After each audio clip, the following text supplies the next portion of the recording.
Donc on a un client qui vient de passer sur le stand Karen au Nautique de Paris et on va lui demander son avis. Donc est-ce qu'il est content? Est-ce que ça fonctionne?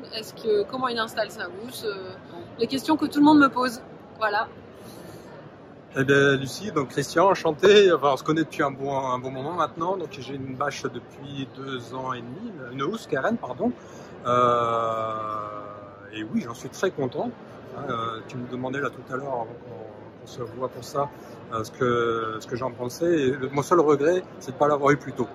C'est vraiment mon principal regret. Ça peut se manipuler seul. Alors, c'est un peu moins facile que si on le faisait à deux, mais ça se manipule très bien tout seul. J'ai un voilier de 37 pieds qui cale à peu près à 2 mètres de fond. Donc c'est quand même déjà assez conséquent en termes de surface, de volume à déplacer. La bâche fait une vingtaine de kilos quand elle est en dehors de l'eau. Donc ça se manipule très bien. C'est plus léger qu'une annexe en gros. Une fois roulé, plié, ça rentre très bien dans un sac qui est fourni avec. On la met dans le coffre ou ailleurs, tout dépend de ce qu'on a comme stockage. Et puis on va naviguer. C'est quand même l'essentiel. Gros avantage. La navigation, t'as fait une différence depuis que tu utilises la housse? Eh ben, la différence, c'est que j'ai plus d'algues, plus de fouling.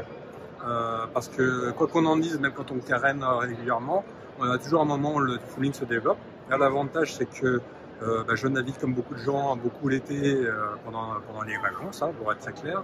Donc là, il y a toujours un peu de voile qui se dépose, mais dès qu'on remet la housse, au bout de quelques jours, ça se dégrade. Non seulement ça se développe pas à l'intérieur, mais même ce qui était déjà dessus va disparaître. Alors, tant qu'il n'y a pas de concrétion, pour être très clair, mais bon, l'été, il faut vraiment s'arrêter longtemps pour qu'il y ait des concrétions qui se posent. Et puis,